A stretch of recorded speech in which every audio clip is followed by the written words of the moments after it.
Hi, welcome back to Everyday I Race. Today, in this video, I'm going to show you how to make your clutch last forever. No, not the mechanical part. The mechanical part is like brake pads. The more you use it, the more it's going to wear out. Today, I'll be talking about the hydraulics. This is a slave cylinder. And these go out all the time. And when they go out, the clutch goes out, you get stranded, and you got to come up with a bunch of money to get it fixed. And the reason for that is because this slave cylinder is inside the transmission on the output shaft, and it presses on the fingers of the clutch cover just like so. So when this part fails, you got to pull the transmission out. And it takes even longer if it's a four-wheel drive. So four-wheel drive, lots of money. Two-wheel drive, a little bit less money. Anyways, I want to save you all the money you can. So here's how you make your clutch system last forever. First of all, you got to know how the system works.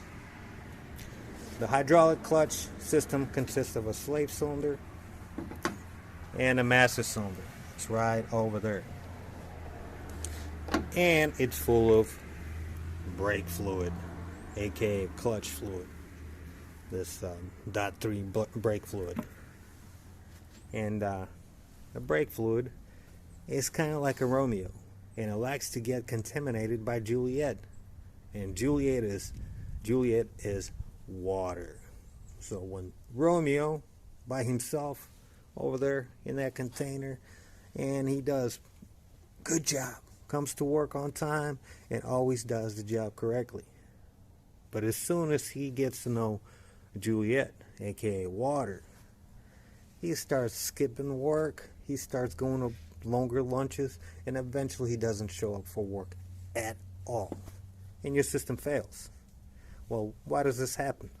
Well, the brake fluid likes water a lot. But as soon as you mix brake fluid and water, few things happen. First, the boiling point of the brake fluid drops. And if your clutch system starts boiling, your system becomes total garbage. Second thing, it makes the system introduce more friction. And the hydraulic system of the clutch has a bunch of these rubber seals, and guess what happens when you heat up those seals and then you add more friction? Well, first of all, they'll get hard, and then they'll start wearing out, and next thing you know, they'll start to leak. Once they leak, your system's garbage. So then you got to come up with a bunch of money, or you can spend $3 on some brake fluid, and you can do a simple flush of the system, which takes less than 5 minutes. And all you need is a $3 brake fluid, 8mm wrench, drain pan, and if you're doing it by yourself, a stick. So here's how you do it. First, you remove the cap. Then you remove this rubber piece. Be careful not to get brake fluid on your paint, because it will eat your paint. Romeo also likes to destroy paint. So, as you can see, the previous owner of this truck didn't really do much maintenance, and all that black stuff is not very good. So you can do it flush two ways. You can use a small vacuum pump and suck all this stuff out, or you can just bleed it from the slave cylinder. Now, the slave cylinder has a bleeder.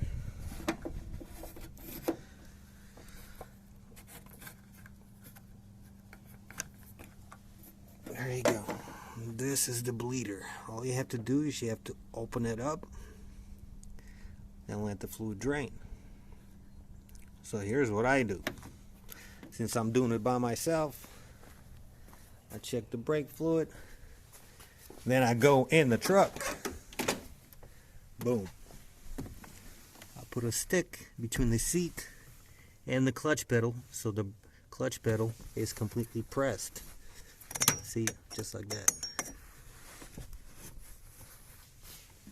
Then I'll put the drain pan right over there.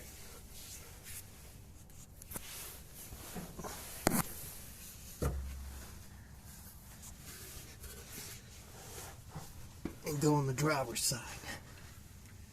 Here we go. This is the 8mm wrench. All you have to do is put it on this bleeder that's sticking out and turn it counterclockwise. Just like so. And then you'll see all that black crap coming out. Then you gotta tighten it back up. Because if you don't and you let the clutch pedal out,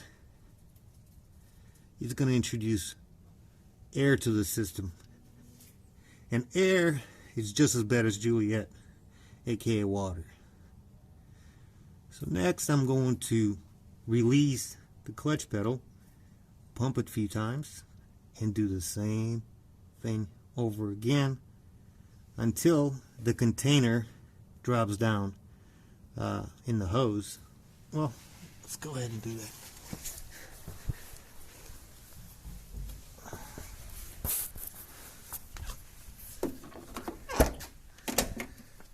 Alright, next I'm going to let the clutch pedal go. Then I'm going to pump it a few times. Then I'm going to put the stick back in so the clutch pedal is pushed in. Then I'm going to check on the brake fluid.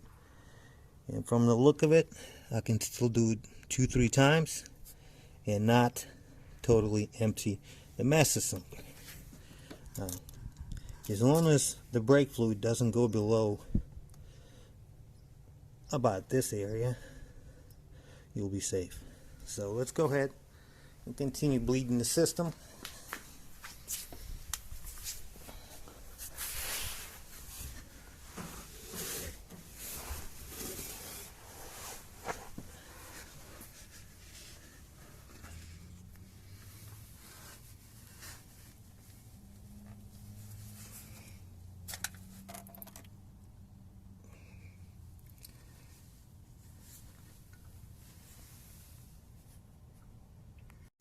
Alright, so after 7 pumps, I got the system just perfect. As you can see, there's just a small amount of brake fluid left at the very bottom. Next, I'm going to take a shop towel, get in there, and try to get all that black gunk out. Now that gunk wouldn't be there if the system was maintained correctly all this time, but maintenance is something that a lot of people don't do. So if you can, wear some rubber gloves or wash your hands, because brake fluid is corrosive.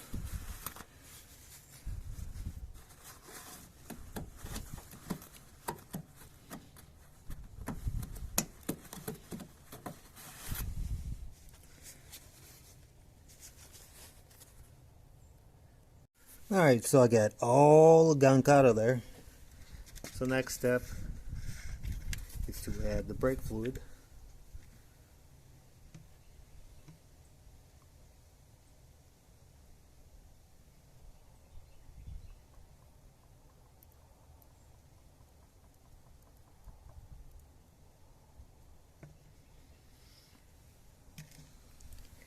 And now I'm going to do about 10 more pumps, bleeding the fluid, or till you start seeing clear fluid come out. Now all you have to make sure is that the brake fluid doesn't, you still have brake fluid in there, that it doesn't empty the master cylinder. If it does, you're going to be bleeding for a long while, and you don't want to do that. So do like, I'm going to do 4, I usually do 4 pumps, and then I check the fluid. If the fluid is still there, I continue doing it. So let's go ahead and continue doing that. Alright, pump the clutch pedal.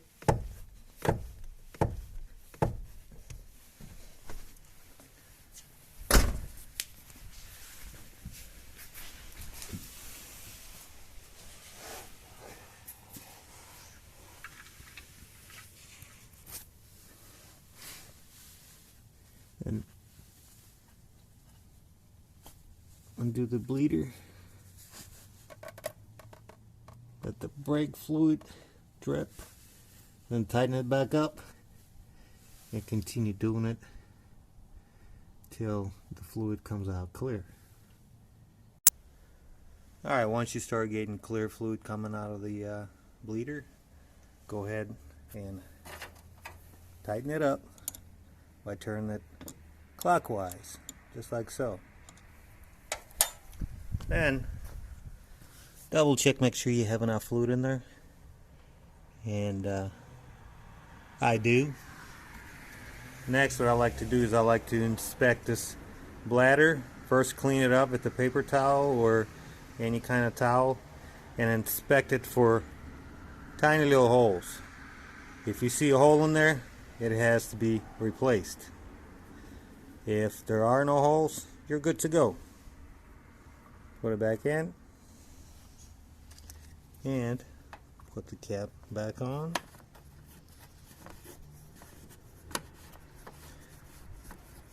And tighten back up. And we're done. Now, I'm not done yet. I'm going to use some brake clean to spray underneath the truck where the brake fluid got on the cab, because the brake fluid is pretty corrosive fluid, so I don't want to have any brake fluid underneath the truck or anywhere else.